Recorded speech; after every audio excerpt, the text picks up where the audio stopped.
नमस्कार good morning आज हूँ मार्च 2 सोमवार आज किसी हेडलाइन प्रथम खबर हूँ होली को लेकिन सावधान कर पुलिस 16टी प्लाटून फोर्स मुतयन हेब आसुची होली सावधान सहित पालन करंतु रंगर पर्व रासायनिक रंग यूज करंतु नाही हर्बाल रंग व्यवहार करंतु एपटे स्कूल टू कॉलेज टू आरंभ कर सबुआडे होली रंग खेल होता तेज कहुचे 17टी प्लाटून फोर्स मुतयन हेब निशाड़ी को मद आगु कर साबाड़ रास्ता मझे एपट सेपट तुरंत तांको ऊपर बसिब पुलिस।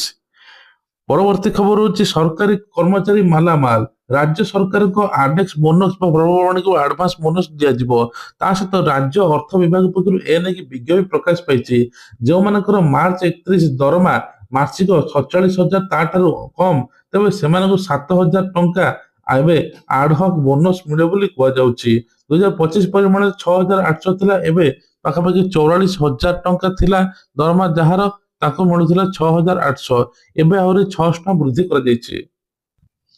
परवर्ती खबर पश्चिम एशिया चलता युद्ध मध्य अमेरिका राष्ट्रपति डोनाल्ड ट्रंप बड़ दाबी करिसेंती डोनाल्ड ट्रंप मने मने खुशी होचंती से कहते अमेरिका इस्राएल मिलित सामरिक अभियान रे गोटे आक्रमण 48 जनकर शीर्ष सेना नेता मृत्यु होती ट्रंप यही बयान विश्वव्यापी हईचई सृष्टि करिछि जहां अंचल उत्तेजना आहुरी वृद्धि पाइबार आशंका सृष्टि होछि ट्रंप साक्षात्कार कहते चलता सामरिक अभियान रे सफलतार विश्व निजे अविस्मरणीय तेज से कहते गोटे ऑपरेशन रे 48 नेता को निपात कराई अभियान द्रुत गति आगू बढ़ुची एपटे ट्रंप चाहते तेल दर केमती महंगा हो सबु देश एवं लगी पड़तु कारण ईरान उपर तेलर क्षमता अच्छी।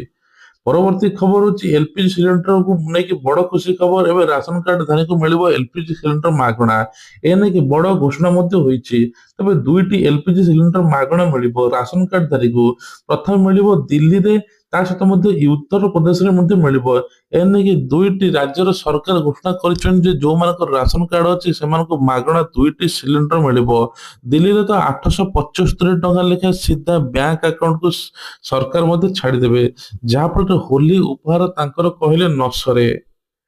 परवर्ती खबर उत्तराखंड रे विश्व प्रसिद्ध चारिधाम यात्रा 2026 प्रस्तुत जोरदार होइछि सरकार यात्री मानकर एवं पंजीकरण तारीख घोषणा करिसेंती चारिधाम यात्रा ऑनलाइन पंजीकरण मार्च 6 रु आरंभ हेबो सबुठारु गुरुत्वपूर्ण कथा हो पंजीकरण कौन प्रकार टंकाटे भी शुल्क निया जीव नाही एने कि सरकार पक्षर बड़ विज्ञप्ति प्रकाश पाई सबुठारु बड़ कथा हो एथर यात्री माने सुविधा कि रहिबा खाइबा आरंभ कर सब किछि सुविधा एउटु पाइबे।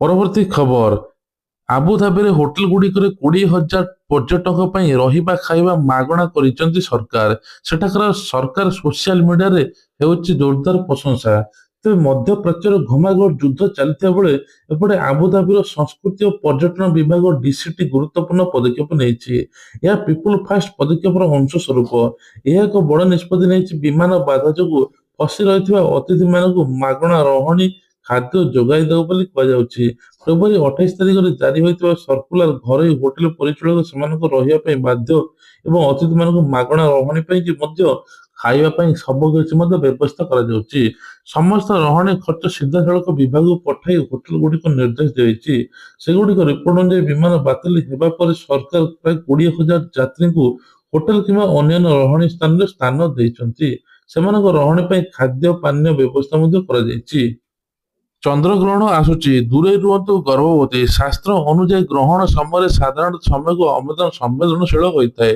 पाखापाखि 9 घंटा पर्यंत पाक त्याग करेंगे सहित ठाकुर पूजा ठू आरंभ करके नीति सबकिछि बंद पूजा पठना साधना सतर्कता रही विशेषकर महिला गर्भवती महिला को अधिक सावधान रही तेज ग्रहण समय घर भितर कबाट झरका सब बंद कर रे ठाकुर मंत्र जप करेंगे गर्भस्थ शिशु पर यार अधिक पड़ार संभावना अच्छी ग्रहण समय चंद्र किरण शुद्ध हो न था तेणु यह समय अनावश्यक भाव बाहर को जीवा सीधा सड़क चंद्र को देखा उचित नुहे ता सहित धारुआ वस्तु दूरे रुहतु ग्रहण समय गर्भवती महिला मैंने छुंची छुरी कंची धारुआ कि मुनिया कौन प्रकार व्यवहार करें पारंपरिक अनुजाई यार व्यवहार कले शिशु पर खराब प्रभाव पड़ता है।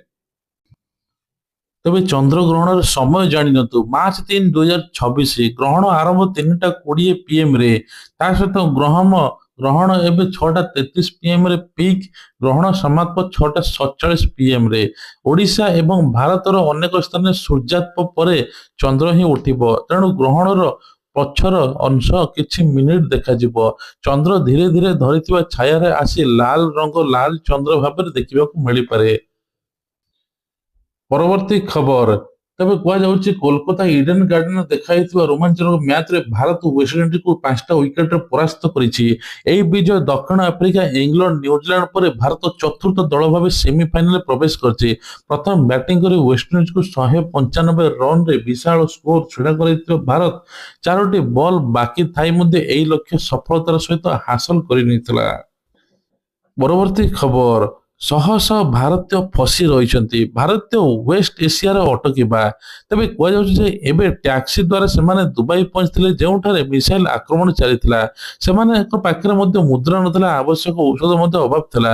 ପଶ୍ଚିମ ଏସିଆରେ ହଜାର ହଜାର ଭାରତୀୟ ପର୍ଯ୍ୟଟକ, ପ୍ରବାସୀ, ପିଲାପିଲି ସହିତ ପରିବାର ଅଟକିଥିଲେ। ତେବେ ଆମେରିକା ଇସ୍ରାଏଲ ଉପରେ ଆକ୍ରମଣ, ଇସ୍ରାଏଲ ଇରାନ ପ୍ରତିକ୍ରିୟା ଦେବା ପରେ ବିମାନ ସେବା ବନ୍ଦ ହୋଇଛି, ଯାହା ଦୁବାଇର ଏବେ ହବ୍କୁ ମଧ୍ୟ ବନ୍ଦ କରାଯାଇଛି। ଏହାଦ୍ୱାରା ହଜାର ଫ୍ଲାଇଟ୍ କ୍ୟାନସଲ ହୋଇଛି, ଯାତ୍ରୀମାନେ ଅସୁରକ୍ଷିତ ଅବସ୍ଥାରେ ଅଟକି ରହିଛନ୍ତି। ତେବେ ଏପଟେ ମଧ୍ୟ ଦୁବାଇ କିଛି ଯାତ୍ରୀମାନଙ୍କ ପାଇଁ ସୁବିଧା ମଧ୍ୟ କରିଛି। ପରବର୍ତ୍ତୀ ଖବର ହେଉଛି ପିଲାଙ୍କର ମୋବାଇଲ ନେଇକି ବଡ଼ ଘୋଷଣା ହୋଇଛି। ପିଲାମାନେ ଆଉ ମୋବାଇଲ ଧରି ପାରିବେ ନାହିଁ। ଏନେଇକି ସରକାର ଖୁବ୍ ଜଲଦି ବଡ଼ ନିଷ୍ପତ୍ତି ନେଉଛନ୍ତି। ତେବେ କୁହାଯାଉଛି ଅଷ୍ଟ୍ରେଲିଆଠୁ ଆରମ୍ଭ କରି ବିଭିନ୍ନ କଣ୍ଟ୍ରି ଏବେ 16 ବର୍ଷର କମ୍ ବୟସ ପିଲାମାନେ ମୋବାଇଲ ଧରି ପାରୁନାହାନ୍ତି। ସେଥିପାଇଁ କି ଆମ ଭାରତ ସରକାର ମଧ୍ୟ ଖୁବ୍ ଜଲଦି ଏ ଉପରେ ନିଷ୍ପତ୍ତି ନେବେ, ଯାହାଫଳରେ 15ରୁ 16 ବର୍ଷର କମ୍ ବୟସର ପିଲାମାନେ ଆଉ ମୋବାଇଲ ବ୍ୟବହାର କରିପାରିବେ ନାହିଁ। କିନ୍ତୁ ପିତାଙ୍କ ସ୍ୱୀକୃତି ନେବା ଦରକାର। ପିତା ମଧ୍ୟ ଚାହିଁଲେ ସେମାନେ ସ୍ମାର୍ଟଫୋନ, ସୋସିଆଲ ମିଡିଆ ଉପରେ ବ୍ୟବହାର କରିବେ ନାହିଁ, ଯାହାଫଳରେ ସେମାନେ ନିଜ ପାଠ ପଢାକୁ ଧ୍ୟାନ ଦେବେ ବୋଲି କୁହାଯାଉଛି। ପିଲାମାନେ ମୋବାଇଲ ବେଶୀ ୟୁଜ କରିବା ଦ୍ୱାରା ତାଙ୍କର ସହିବା ଶକ୍ତି କମି ଯାଉଛି। ତା ସହିତ ସେମାନେ ମଧ୍ୟ ବିଭିନ୍ନ ପ୍ରକାର ତାଙ୍କର ଦେହରେ ରୋଗ ପ୍ରତିରୋଧକ ଶକ୍ତି କମୁଛି। ସେମାନେ ହଠାତ୍ ବିଭିନ୍ନ ଛୁଆଙ୍କର ମଧ୍ୟ ହାର୍ଟ ଆଟାକ୍ ହଉଛି। ଖାଦ୍ୟ ପ୍ରଣାଳୀଠୁ ଆରମ୍ଭ କରି ସବୁ କିଛି ତାଙ୍କର ଦେହ ଖରାପ ହଉଛି କେବଳ ମୋବାଇଲ ରେଡିଏସନ ଯୋଗୁରୁ। ଘଣ୍ଟା ଘଣ୍ଟା ଧରି ମୋବାଇଲ ଧରି ବସିବା, କିନ୍ତୁ କୌଣସି ଖେଳକୁଦ କିଛି ନ କରିବା ଦ୍ୱାରା ପିଲାମାନଙ୍କ ମାନସିକ ଚାପ ମଧ୍ୟ ବଢୁଛି। ପରବର୍ତ୍ତୀ ଖବର ହେଉଛି ରାସନ କାର୍ଡକୁ ନେଇକି ବଡ ଅପଡେଟ। ରାସନ କାର୍ଡ ହିତାଧିକାରୀଙ୍କର 10 ଲକ୍ଷ ନାଁ କଟିଲା। ଏନେଇ ଖାଦ୍ୟ ଯୋଗାଣ ମନ୍ତ୍ରୀ କୃଷ୍ଣଚନ୍ଦ୍ର ପାତ୍ର ବଡ ସୂଚନା ଦେଇଛନ୍ତି। 1.5 ବର୍ଷ ତଳେ ରାଜ୍ୟ ସରକାର ବାରମ୍ବାର ଇ-କେୱାଇସି ପାଇଁ ଆବେଦନ କରିବା ପାଇଁ କହିଥିଲେ। ଯେଉଁମାନେ ଇ-କେୱାଇସି କରିନାହାନ୍ତି ତାଙ୍କର ରାସନ କାର୍ଡ ଏବେ ସରକାର କାଟି ଦେଇଛନ୍ତି, ଯାହାଫଳରେ ସରକାରୀ କାର୍ଯ୍ୟ ସେମାନେ କରିପାରିବେ ନାହିଁ। ଏପଟେ ମଧ୍ୟ କୌଣସି ପ୍ରକାର ରାସନ କାର୍ଡରେ ଚାଉଳ ମଧ୍ୟ ଉଠାଇ ପାରିବେ ନାହିଁ। ରାସନ କାର୍ଡରେ ବିଭିନ୍ନ ପ୍ରକାର ସରକାରୀ ସେବାର ସେମାନେ ଲାଭ ଉଠାଇ ପାରିବେନି ବୋଲି ସମ୍ପୂର୍ଣ୍ଣ ରୋକଠୋକ ଶୁଣାଇଛନ୍ତି ଖାଦ୍ୟ ଯୋଗାଣ ମନ୍ତ୍ରୀ କୃଷ୍ଣଚନ୍ଦ୍ର ପାତ୍ର।